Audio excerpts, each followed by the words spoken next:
नरगिस ने शादी सुनील दत्त से की थी, लेकिन उनके प्यार के चर्चे राज कपूर के साथ हुआ करते थे।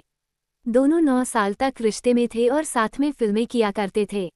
नरगिस केवल 16 साल की थी जब उन्हें शादीशुदा और 2 बच्चों के पिता राज कपूर से प्यार हो गया था।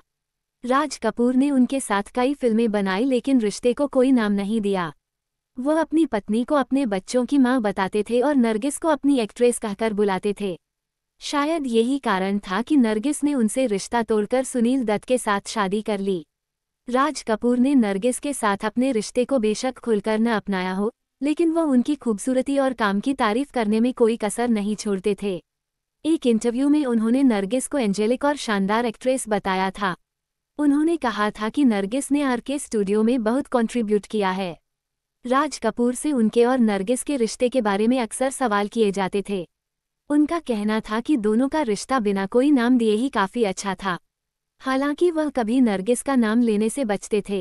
एक इंटरव्यू में जब उनसे दोनों के रिश्ते पर सवाल किया गया तो राज कपूर ने कहा था कि उन्होंने शुरुआत से एक लाइन खींच रखी थी। उनकी पत्नी उनकी एक्ट्रेस नहीं थी और एक्ट्रेस उनकी पत्नी नहीं थी।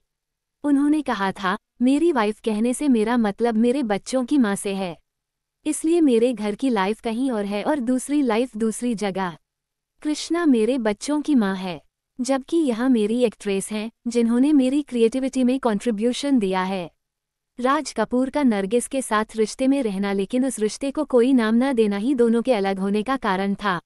नरगिस राज कपूर से सच्चा प्यार करती थी और राज कपूर उस वक्त अपने अफेयर के साथ अपनी शादीशुदा फैमिली का भी ध्यान रखते थे। कहा यह भी जाता है कि दोनों का रिश्ता 9 साल इसलिए चला क्योंकि राज कपूर ने नरगिस को शादी का झूठा वादा किया था और जब वो वादा पूरा नहीं हुआ तो नरगिस उनसे अलग हो गईं। इसके बाद नरगिस ने राज कपूर के साथ काम करना बंद कर दिया। इसके बाद उनकी मुलाकात एक रेडियो स्टेशन पर सुनील दत्त से हुई और फिर दोनों ने साथ में मदर इंडिया में काम किया। यहाँ दोनों में दोस्ती हुई और देखते ही देखते उनका प्यार परवान चढ़ गया। बाद में नरगिस और सुनील दत्त ने शादी कर ली।